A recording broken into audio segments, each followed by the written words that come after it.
Salut, je te souhaite la bienvenue dans cette nouvelle vidéo dans laquelle je vais te présenter mon portefeuille dividendes.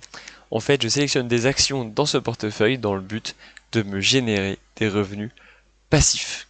Donc n'hésite pas à t'abonner, à cliquer sur le pouce bleu, ça me motive et en plus ça te permettra de voir quand je publie la suite de ce portefeuille là, parce que là je vais te présenter uniquement la première partie. Allez, sans plus attendre, je vais te montrer les premières actions de mon portefeuille et tu pourras me dire ce que t'en penses dans les commentaires. Et si selon toi, une autre action que j'ai pas citée peut apparaître dans un portefeuille dividende, n'hésite pas à me le dire. Et la première ligne de ce portefeuille, c'est Air Liquide. Alors juste avant de te présenter l'action Air Liquide, j'ai actuellement un rendement de 16,69% sur ce portefeuille-là, sans compter les dividendes. C'est uniquement l'évolution du prix. Et en fait, derrière, je vais avoir les rendements en dividendes qui vont s'ajouter à ce rendement-là. Donc actuellement, je suis à un rendement qui est plus élevé parce que j'ai déjà touché les dividendes. Donc c'est déjà pas mal, un rendement de 16,69% sur un peu moins d'un an, c'est quelque chose qui est plutôt très sympa, c'est à peu près ce que je vous ai présenté durant mon portefeuille croissance. Donc je suis plutôt content, ça c'est surtout dû fait au Covid. En fait, j'ai réussi à rentrer sur certaines actions au moment du creux du Covid. Ensuite, elles ont réexplosé à la hausse, ce qui permet donc d'avoir un rendement intéressant. Normalement, pour un portefeuille plutôt dividende, on a un rendement, enfin une évolution du prix qui est plutôt faible, mais on a des dividendes qui sont plutôt élevés. Enfin, en tout cas, c'est ce que je recherche à avoir dans mon portefeuille dividende. Donc la première ligne, c'est tout simplement Air Liquide, je pense que tu connais, hein, c'est une grande entreprise française qui est éligible au PEA et spécialisée dans tout ce qui est gaz industriel, donc dans le domaine de l'industrie, de la santé ou de l'environnement, et c'est un leader mondial, c'est d'ailleurs le leader mondial dans son domaine. Juste pour petite information, on regarde un petit peu les chiffres, je suis rentré à 142,55, aujourd'hui le prix d'Air Liquide est à 151,54, donc j'ai un gain de 6,31%, hein, mais comme je l'ai dit, le but c'est pas d'exploser en termes de prix, c'est surtout de jouer sur les dividendes. Donc on a un dividende de quasiment 2%, hein, si je prends par rapport à mon prix d'achat, les dividendes donnés aujourd'hui sont à peu près de 2% pour mon investissement, qui sont des dividendes plutôt sympathiques. Et je suis exposé à 5% sur mon portefeuille, vous allez voir en fait c'est à peu près souvent aux alentours de 5%, j'essaie d'avoir 5% de chaque action dans mon portefeuille. Donc voilà pour Air Liquide. Et la deuxième action, c'est Befimo. Et Befimo, c'est une société belge qui appartient à ce qu'on appelle les foncières cotées.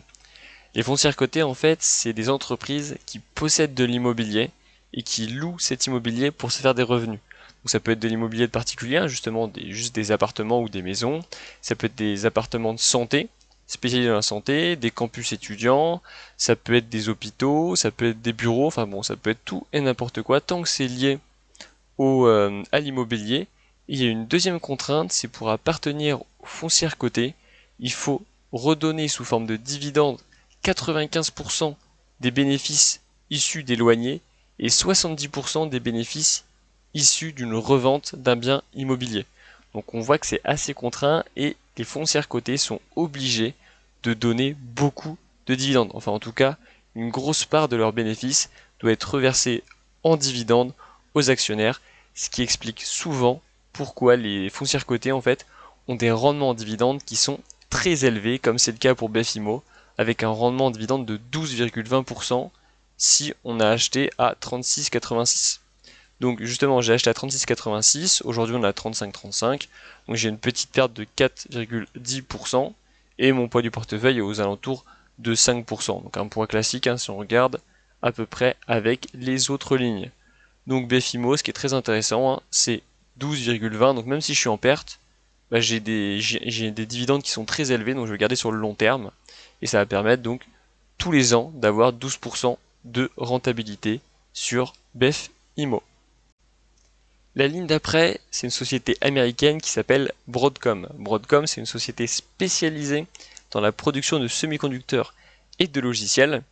Il verse actuellement un dividende de 2,90%, donc un dividende qui est plutôt bon, on est quasiment à 3%.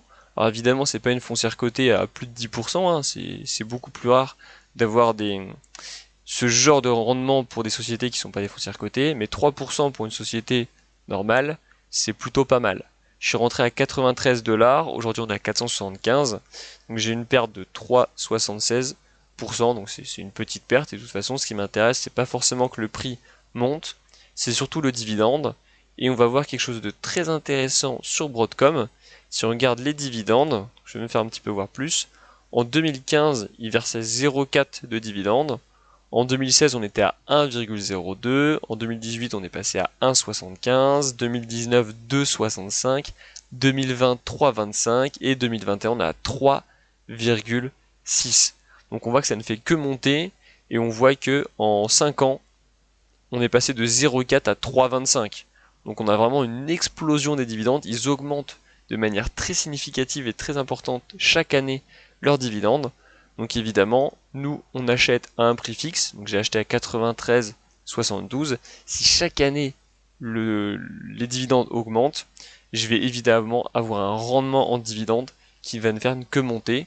Et si on prend ça sur le long terme, parce que je compte garder Broadcom à mon portefeuille pendant un certain moment, justement pour cette raison-là, on va avoir des rendements en dividendes qui vont passer à 5%, 6%, on peut même atteindre les 10% sur le long terme si on prend par exemple sur 20 ans, c'est possible que les dividendes de Broadcom atteignent quasiment 10%, donc quasiment autant qu'une foncière cotée type BFIMO.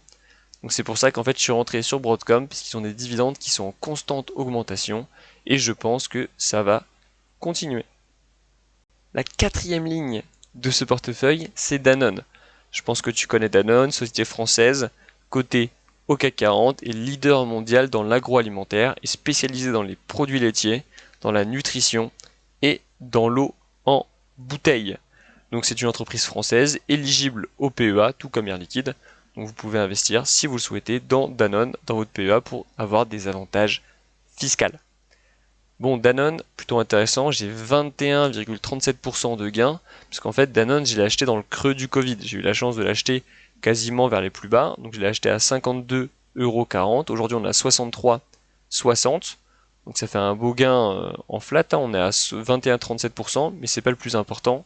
Le plus important pour moi dans ce portefeuille, c'est le dividende et son augmentation, mais là dans ce cas-là, surtout le dividende qui est assez énorme, puisqu'on a 7,4%. En fait, ce qui se passe, enfin ce qui s'est passé pour moi pour Danone, c'est que Danone, déjà de base, fournit un dividende qui est très intéressant. Le Covid est passé par là, le prix est beaucoup descendu, donc j'ai acheté à un prix qui est assez faible, donc évidemment, on a un rendement dividende qui est davantage gonflé.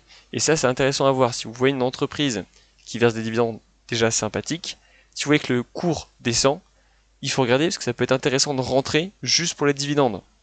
Après, il faut être sûr que l'entreprise puisse payer les dividendes par la suite. Danone, je me fais pas trop de soucis, c'est une société internationale avec un bilan qui est plutôt solide, donc je me faisais pas du tout de soucis sur les dividendes.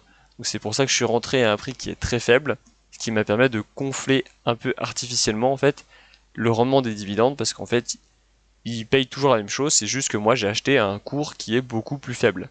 Et j'ai acheté de manière un petit peu agressive parce que je suis à 6,5%. Alors ça s'explique aussi par le fait que l'entreprise, enfin l'action, est bien montée après que je l'ai acheté. Donc voilà pour Danone, 7,4%. Dans un portefeuille dividende, c'est sûr que ça fait plaisir. La ligne d'en dessous, c'est Digital Realty Trust. C'est une société américaine qui ressemble un peu aux foncières cotées, sauf qu'elle est spécialisée dans tout ce qui est data center. En fait, c'est une entreprise de stockage de données. Elle propose des services à d'autres sociétés, d'autres entreprises, et en fait, elle va prendre leurs données, les stocker de manière sécurisée à un endroit. Donc évidemment, c'est un domaine qui est très à la mode en ce moment et qui est en train d'exploser, puisqu'on parle souvent de big data, traitement de données, et Digital Realty Trust, et évidemment dans ce domaine-là. Ce qui explique pourquoi je suis quasiment à 21% de gain sur cette action. Donc je suis rentré à 134 $, aujourd'hui on est à plus de 162, ce qui fait un gain de quasiment 21%. Et en plus j'ai un dividende qui est assez intéressant de plus de 3%, quasiment 3,5%. Donc là évidemment on gagne sur deux tableaux. Déjà le prix monte, et en plus on a un dividende qui est très intéressant à 3,46%, si évidemment on était rentré à 134,60.